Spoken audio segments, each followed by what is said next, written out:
예, 안녕하십니까. 대구시 공보담당관 한은민입니다. 바쁘신데도 불구하고 오늘 설명회에 참석해 주신 언론인 여러분께 감사드리면서 오늘 기자 설명회를 시작하겠습니다. 먼저 안중건 경제국장님께서 대구로 앱 활성화를 위한 대구로 페이 발행에 대해서 주요 내용을 설명드리도록 하겠습니다. 네, 안녕하십니까. 경제국장 안중곤입니다. 지금부터 대구로 앱 활성화를 위한 대구로 페이 발행과 관련해 브리핑 드리겠습니다. 우리 시는 대형 민간 플랫폼사의 독과점에 맞서서 중소상인들의 수수료 부담을 완화하고 시민들의 사용자 편의성을 개선하기 위해서 기존의 택시 또 배달 서비스를 제공하고 있는 대구로 앱을 전통시장, 편의점, 슈퍼마켓, 미용실, 문화체육시설 및 공연 예약 등으로 서비스 분야를 확대해서 시민생활 종합 플랫폼으로 확대 개편하기로 했습니다.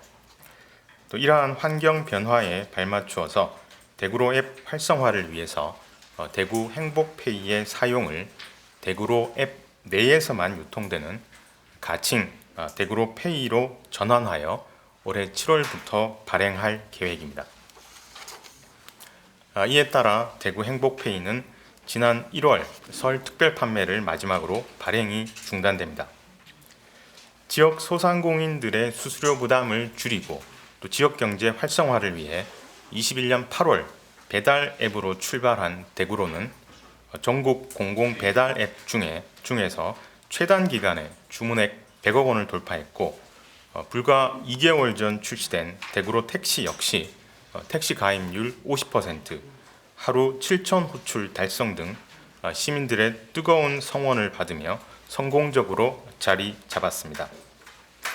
대구로의 그동안의 운영 성과를 바탕으로 소상공인 공공 플랫폼의 성공 가능성과 필요성을 재확인한 우리 시는 대구로 운영사와의 업무 재협약을 통해서 시민 편의 서비스 확대와 더불어 향후 나들이콜, 주차장 앱 등 다양한 공공정보도 함께 탑재할 예정입니다. 우리 시는 이번 대구로 앱 확대 개편을 통해서 민간 거대 플랫폼, 카드사에 대항하는 내생적인 시민생활 종합 플랫폼을 독자적으로 보유하게 됨으로써 지역 상권 활성화, 시민 혜택 확대라는 목표를 보다 효과적으로 달성할 수 있을 것으로 기대합니다. 대구로 페이의 충전과 결제는 대구로 앱에서 가능하며 기존 대구로 앱 가입자는 별도의 가입 절차 없이 대구 행복페이에서 대구로 페이로 전환 동의 후에 기충전된 금액을 사용하실 수 있습니다. 현재 기준 음식점 등 13,461개소, 택시 7,010대 등 대구로 가맹점에서 자유롭게 사용이 가능하고 향후에 시민들의 일상생활과 밀접한 분야를 우선적으로 사용처를 대폭 확대해 나갈 예정입니다. 한편 행정안전부는 지난 1월 국비예산 규모 대폭 축소와 지역 여건을 고려한 차등적 지원을 내용으로 하는 지역사랑 상품권 국비 지원에 대한 정책 변화를 발표한 바 있고 지역별 국비 배분의 규모와 세부 지침은 2월 중순 이후 발표할 예정입니다. 발표 내용에 따라서 대구로 페이의 발행 규모, 할인율, 그리고 1인당 구매 한도 등이 추후 확정될 예정입니다. 우리 시는 전국에서 최초로 도입되는 이번 제도 개편을 통해서 수도권 독과점 IT 기업들의 횡포로부터 지역 소상공인들을 보호하는 대구로 앱이 경쟁력 있는 지역 공공 앱이 될 수 있도록 다양한 노력을 기울여 나가겠습니다. 시민 여러분께서도 대구로 앱을 적극 활용해 주시기를 부탁드립니다. 이상으로 대구로 앱 활성화를 위한 대구로 페이 발행에 관한 브리핑을 마치겠습니다. 감사합니다. 네, 다음은 질의응답 시간을 가지도록 하겠습니다. 궁금하신 부분이 있을 부분은 손을 드시고 질의해 주시기 바랍니다. 네. 영남일보 최시웅입니다. 지금 현재 행복페이는 오프라인 두 개 다 가능한 걸로 알고 있는데 대구페이 같은 경우는 온라인만 가능한 건가요? 예, 그렇습니다. 그러면 현재 사용하고 있는 카드는 사용이 불가능한 건가요? 말씀드린 것처럼 이제 대구 행복페이에 있는 충전 금액은 대구로 페이로 전환해서 사용하실 수가 있습니다. 네, 뉴스민 김보영입니다. 그 어플을 안 쓰는 특히 노인층들 접근성 문제에 대해서 고민을 하고 계신지. 그렇습니다. 그 부분 저희들 좀 고민을 하는 부분이고요. 우선 뭐 전체적인 쇼핑 트렌드가 모바일로 많이 가고 있다는 것은 부인할 수 없는 사실인 것 같고요. 최근에 노인층 분들도 카카오 앱 정도는 충분히 사용을 하시고 계신 상황이기 때문에 저희들이 우선은 이 대구로 앱 자체를 좀 활자 좀 키우고 또 UI도 좀 고령자 친화적으로 바꿔서 좀 사용하기 편리하게 좀 만들어 가겠다는 말씀을 드리고, 또 한편으로는 이 굉장히 쉬운 좀 뭐랄까요, 이 안내 동영상 같은 거를 좀 만들어서 이것만 보면은 충분히 활용하실 수 있도록 하는 방법, 또 그 외에 디지털 약자분들에 대한 어떻게 이 부분을 보완할 수 있을지는 저희가 남은 7월부터 저희가 오픈을 하니까요, 조금 시간이 있으니까 계속 고민을 해보도록 하겠습니다.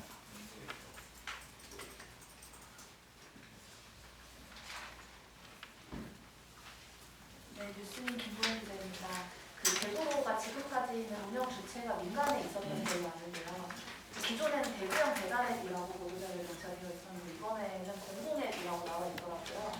그래서 이 업무 재협약을 진행하시면서 이 대구로 운영 방식이 변화가 좀 생긴 건지 여쭤봅니다. 제가 이제 공공 앱이라고 말씀드린 이유는 이게 대구은행과 이제 인성데이터라고 하는 이 사업의 이제 운영 협약의 주체들이 있습니다만, 기본적으로 수수료나 이런 부분들이 대구시가 컨트롤이 가능하기 때문에 이제 공공 앱이라는 말씀을 드린 것이고요. 협약 관련해서는 저희들이 이 대구은행과의 협약, 뭐 인성과의 협약 내용에 보면 사업 내용을 협의해서 변경할 수 있다고 규정이 되어 있는데요. 이 부분 별도의 협약이 필요한지는 조금 법률 전문가들의 좀 의견을 받아서 검토를 해 보도록 하겠습니다.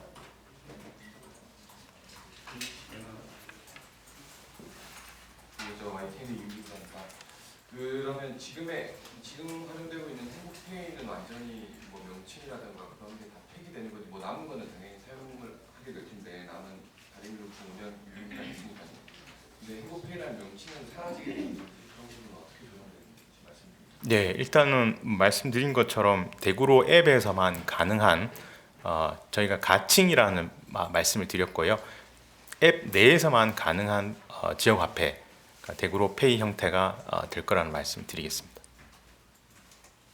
네. 네, MBC 권인수 기자입니다. 그동안 행복페이가 반응이 굉장히 좋았던 걸로 알고 있거든요. 1월 달에 서울 특별 판매한 금액은 어땠고, 이거를 굳이 폐지하면서까지 이렇게 전환해야 하는 어떤 필요성일까요? 뭐 때문에 이렇게까지 전환을 결정하신 건지 궁금합니다. 예, 그 부분 좀 말씀드리겠습니다. 이게 저희가 배달 앱 그리고 택시로 이제 대구로를 운영을 해보니까 이 IT 독과점 기업들로부터 소상공인들을 보호하는 그런 기능이 굉장히 크다라는 것을 저희가 확인을 했고요. 그래서 이 대구로 앱을 좀 몸집을 더 키워서 규모의 경제를 좀 가져서 더 많은 서비스를 좀 추가를 하게 되면 소상공인들에게 돌아가는 혜택, 또 시민들에게 돌아가는 혜택이 중장기적으로는 더 크다는 이런 판단에 따른 것입니다.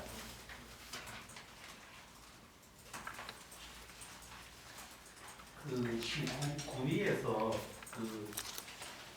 행복페이와 같은 이런 할인 혜택 10%짜리가 있는데 이 통합 때문에 그 통합의 문제를 어떻게 할 건지 하고요. 지자체가 지금 사실 복지를 앞세워가지고 예산을 들여가지고 이런 기업 놀 기업들과의 경쟁하는 부분인데 이 기업에서의 컴플레인이라든지 공정거래에 대한 부분에 대한 문제가 차후 이 100% 내역이 점점 이제 커져가지고 기존 기업들의 어떤 그런 과점이나 소지는 줄어들 경우에 어떤 그런 대응이 마련되어 있는지 사실. 예, 좋은 질문 주셨습니다. 저희 군의군 관련해서는 일단 군의군하고 이제 협의를 마쳤고요. 일단 상반기에는 아직 그 법적인 통합이 이루어지지 않았기 때문에 군의군에서 발행하는 그쪽 상품권으로 이제 진행이 될 거고요. 이제 하반기에는 저희 쪽으로 이제 여러 가지 시스템이 이관이 되도록 되어 있습니다. 그래서 군의 지역 같은 경우에는 사실 배달 시장이나 이런 것들이 조금은 이제 거리적인 이격 때문에 쉽지 않은 부분이 있는데 저희들 대구로페이 관련해서도 현장 결제가 가능한 아까 말씀드린 슈퍼마켓이나 편의점, 미용실 부분에 현장 결제가 가능한 시스템을 도입할 거기 때문에 그 부분은 이제 중장기적으로 문제를 좀 해결할 수 있을 거라고 생각을 합니다. 그리고 이주영 부장님 말씀하신 이 시장의 기능에 공공 앱이 과연 관여하는 것이 바람직한가에 대한 좀 고민인데요.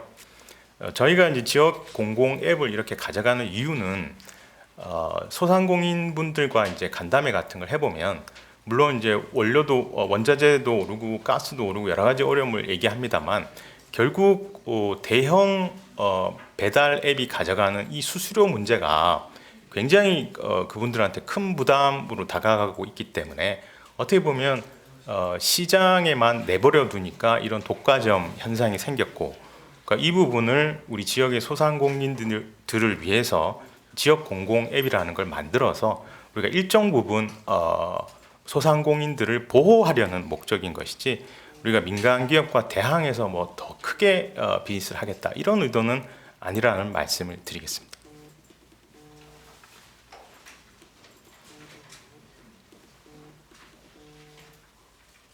네, 더 이상 질의하실 분이 안 계시면 이상으로 기자 설명회를 마치도록 하겠습니다. 수고하셨습니다. 감사합니다.